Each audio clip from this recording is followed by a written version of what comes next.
Hello जी, क्या हाल चाल है। Welcome back to my channel. आज मैं आपको एक कोरियन सीरीज़ एक्सप्लेन करने वाली हूँ जिसका नाम है लव सेल्स। ये एक फैंटेसी रोमांटिक सीरीज़ है। तो चलिए बिना किसी देरी के चलते हैं अपने एक्सप्लेनेशन की ओर।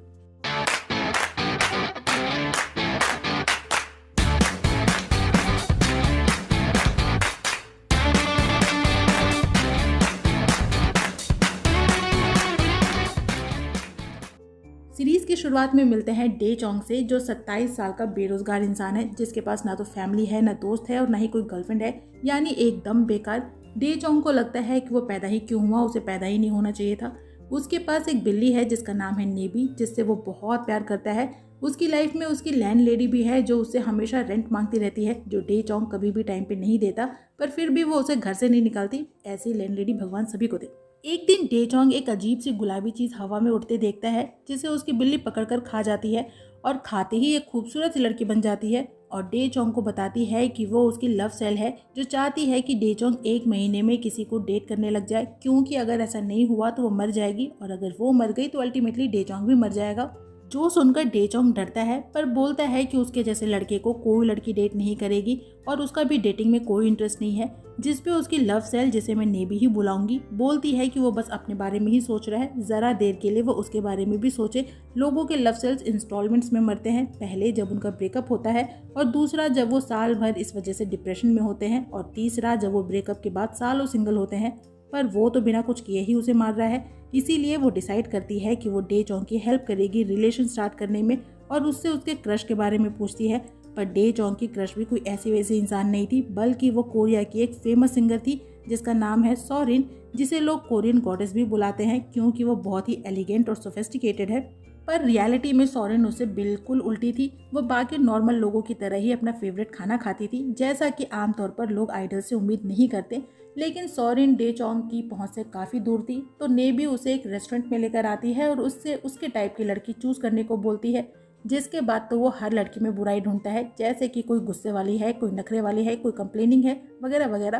तो लास्ट में नेबी डिसाइड करती है कि अब उनके पास सोरिन ही एक ऑप्शन है जो कि डे चोंग के हिसाब से बिल्कुल परफेक्ट है। जिसके बाद नेबी अपनी ट्रेनिंग स्टार्ट करती है और अपना एक मैजिकल बैग दिखाती है जिसमें बहुत सारे आइटम्स थे, जैसे कि fairness cream, goggles, foxy hair band, वगैरह वगैरह। आप इसे डोरा का बैग कह सकते हैं।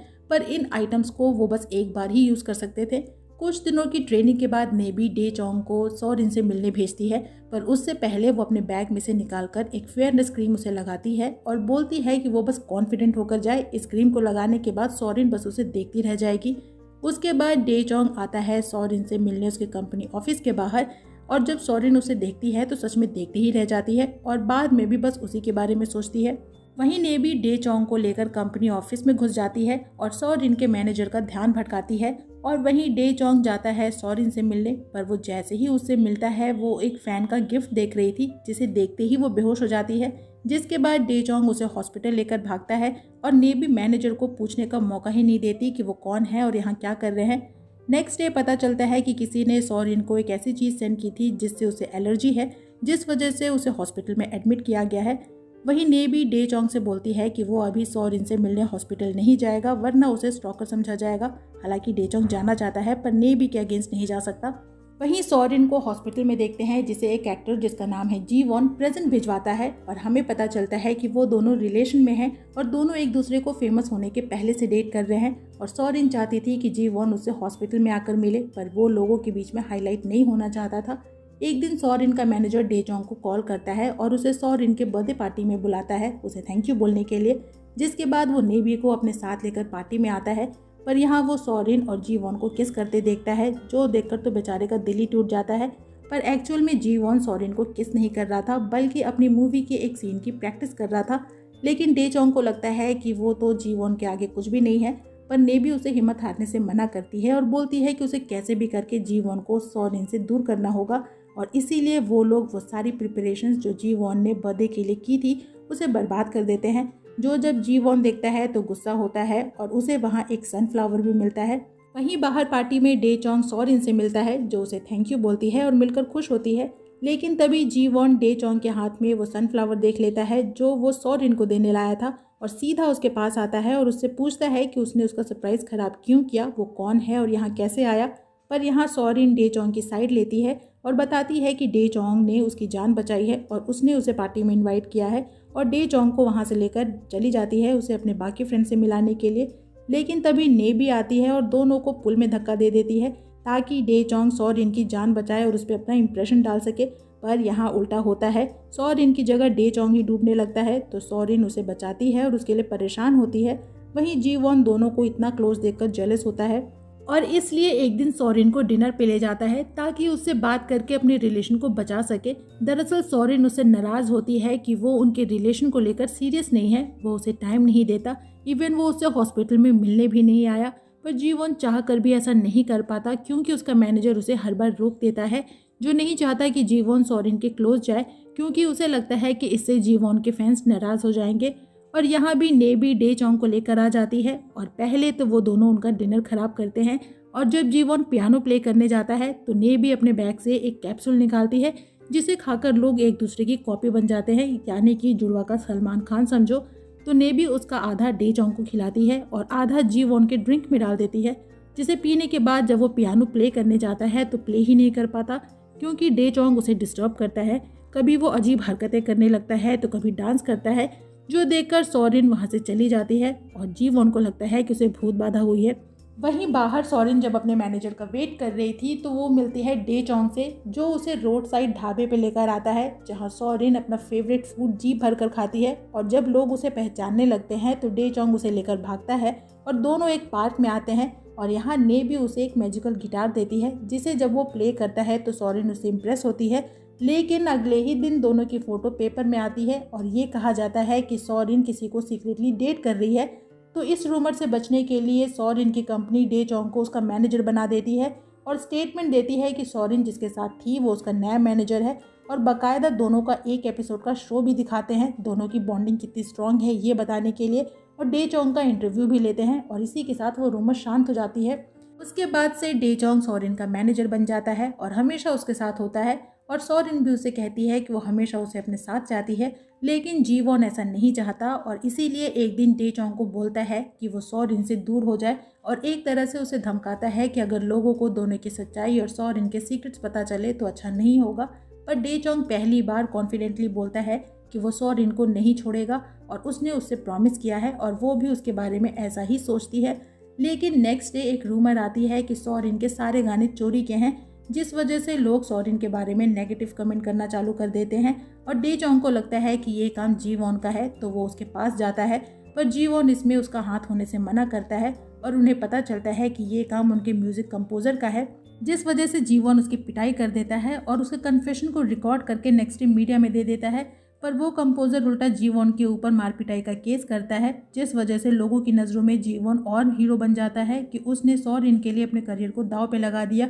और ये सब कुछ देख सुनकर डे चोंग को लगता है कि वो जीवोन के आगे कुछ भी नहीं है और ना ही वो सॉरिन को डिजर्व करता है। और इस बारे में नेबी से भी बात करता है और बोलता है कि बिना उसकी हेल्प के वो कभी भी सॉरिन के इतने क्लोज नहीं जा पाता। वहीं जीवोन है जो बिना किसी के हेल्प के सॉरिन के लिए इतना कुछ कर रहा है, इसीलिए उसे लगता है कि वो सॉरिन को डिजर्व नहीं करता। लेकिन नेबी बोलती है कि वो उसके हेल्प के लिए कितना कुछ कर रही है, वहीं वो है जो बिना कोशिश किए ही हार मान रहा है और वो सिर्फ अपने बारे में सोच रहा है और नाराज़ होकर वहाँ से चली जाती है। और जब डे चोंग को रियलाइज़ होता है कि अब उसके पास सिर्फ एक हफ्ता है, उसके बाद नेबी मर जाएगी, तो वो उसे ढूंढने निकलता है पर वो उसे कहीं नहीं मिलती।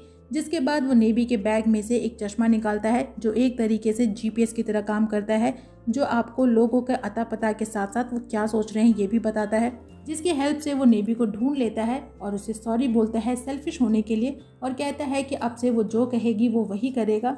जिसके बाद नेबी उसकी ट्रेनिंग फिर से स्टार्ट करती है और इस बार उसे प्रिपेयर करती है सॉरिन को प्रपोज करने के लिए। लेकिन एक दिन एक मूवी के सेट पे, जिस मूवी में सॉरिन और जीवन दोनों साथ काम कर रहे हैं, एक रिपोर्टर उनसे उन दोनों के रिलेशन के बारे में पूछती है। दरअसल सॉरिन के हेल्प करने के बाद से लोगों को लगता है कि वो दोनों रिलेशन में हैं, लेकिन सॉरिन इससे मना करती है। पर वहीं जीवोन एक्सेप्ट करता है कि वो सॉरिन को लाइक करता है, जो बात डे चोंग और नेबी भी सुनते हैं और परेशान होते हैं। वहीं जीवोन का मैनेजर उस पर नाराज होता है ऐसे अपने और सॉरिन के रिलेशन को एक्सेप्ट करने के लिए। दरअसल उसका मैनेजर नहीं चाहता कि जीवोन किसी को भी डेट करे क्योंकि इससे उसके फैंस कम हो जाएंगे, जिस वजह से उसकी वैल्यू भी कम हो जाएगी। और अब तक वो जीवोन को हर बार सॉरिन से मिलने जाने से रोकता रहा है और अभी भी वो उसकी इंसल्ट करता है। पर इस बार जी वॉन उसकी बात नहीं सुनता और उस पर चिल्लाता है सॉरिन की इंसल्ट करने के लिए, यानी कि वो सच में उसे बहुत प्यार करता है और उसे लगता है कि अगर उसने अभी कोई एक्शन नहीं लिया तो वो सॉरिन को हमेशा के लिए खो देगा। वहीं डे जोंग सॉरिन से उसके साथ डिनर पे चलने को पूछता है ताकि उसे प्रपोज कर सके, लेकिन तभी जी वॉन वहाँ आता है और वो भी सॉरिन को अपने साथ चलने को पूछता है। पर सॉरिन बताती है कि वो डे जोंग के साथ डिनर पे जा रही है, जिस पे जी वॉन डे जोंग से पूछता है कि क्या वो सॉरिन के लिए सीरियस है। पर डे जोंग खुद इस बात के लिए कंफ्यूज था कि क्या वो उसे लाइक करता है या बस नेबी को बचाने के लिए ये सब कुछ कर रहा है, और उसे कंफ्यूज देखकर नेबी वहाँ आती है उसकी हेल्प करने के लिए। लेकिन तभी जी वॉन का मैनेजर कार लेकर उनकी तरफ आता है और यहाँ पे डे जोंग सॉरिन को बचाने की जगह नेबी को बचाता है और जी वॉन सॉरिन को बचाता है। लेकिन इससे ये क्लियर हो जाता है कि डे जोंग नेबी को लाइक करता है। नेक्स्ट डे होता है नेबी का लास्ट डे और अब उसके पास सिर्फ 8 घंटे बचे हैं और डे जोंग उसे सॉरी बोलता है कि वो उसे बचाने के लिए कुछ भी नहीं कर पाया। और तभी न्यूज़ में देखता है कि किसी ने सॉरिन का किडनैप कर लिया है। तो नेबी बोलती है कि ये उनके पास लास्ट टाइम है, वो सॉरिन को बचाए, जिससे वो कल रात के लिए उसे माफ़ कर देगी और समझेगी कि वो उससे प्यार करता है। इससे वो उसकी जान भी बचा लेगा और इसीलिए अपने बैग में उस चश्मे को ढूंढती है ताकि सॉरिन कहाँ है ये पता कर सके। पर डे जोंग उसका यूज़ पहले ही नेबी को ढूंढने में कर चुका था, जिसके बाद वो फिर से उस आइटम को मैजिक से लाती है, जिस वजह से उसकी बची हुई लाइफ आधी यानी 4 घंटे की हो जाती है। उसके बाद वो एक और आइटम मंगाती है और इस बार अब उसकी लाइफ सिर्फ 2 घंटे बचती है। इसके बाद डे जोंग सॉरिन को ढूंढने निकलता है। वहीं देखते हैं सॉरिन को, जिसे जी वॉन के मैनेजर ने किडनैप किया है और अब तक उसके साथ जो कुछ भी हुआ था, चाहे वो फैन का गिफ्ट हो, कंपोजर का केस हो या फिर डे जोंग के साथ उसकी पिक्चर लीक होने वाली बात हो, इन सब के पीछे उस मैनेजर का ही हाथ था। वो सॉरिन को जान से मार देना चाहता है। इधर डे जोंग को एक अननोन पर्सन की कॉल आती है जो उसे बताता है कि नेबी उसके पास है और वो जल्दी ही मरने वाली है, जिसके बाद डे जोंग सॉरिन को बचाने की जगह नेबी को बचाने जाता है। वहीं जी वॉन पुलिस के साथ आता है सॉरिन को बचाने के लिए और उसे बताता है कि उसे इस जगह के बारे में डे जोंग ने बताया है, यानी कि फाइनली डे जोंग समझ गया कि वो किसे लाइक करता है और सॉरिन किसे डिजर्व करती है।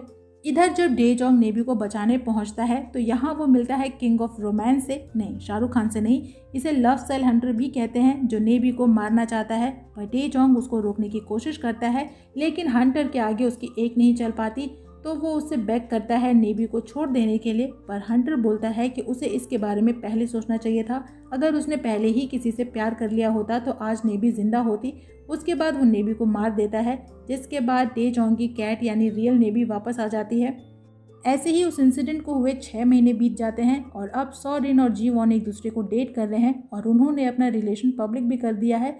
वहीं क्रिसमस वाले दिन डे जोंग के पास उसकी लैंड लेडी की बेटी केक लेकर आती है, जो अब तक फ्रांस में रहती थी, जो बिल्कुल नेबी की जैसी दिखती है, जिसे देखकर डे जोंग के चेहरे पर स्माइल आती है। और इसी के साथ ये सीरीज़ यहीं पे ख़त्म हो जाती है। तो इसी के साथ इस सीरीज़ की एक्सप्लेनेशन यहीं पे होती है ख़त्म। आपको सीरीज़ कैसी लगी कमेंट सेक्शन में ज़रूर बताइएगा। वीडियो अच्छी लगे तो वीडियो को लाइक कीजिएगा, फ्रेंड्स के साथ शेयर कीजिएगा और मुझे इनकरेज करने के लिए मेरे चैनल को ज़रूर सब्सक्राइब कीजिएगा। मैं आपसे मिलूंगी नेक्स्ट वीडियो में किसी नई मूवी या ड्रामा के एक्सप्लेनेशन के साथ। तब तक अपना खूब सारा ख्याल रखिए।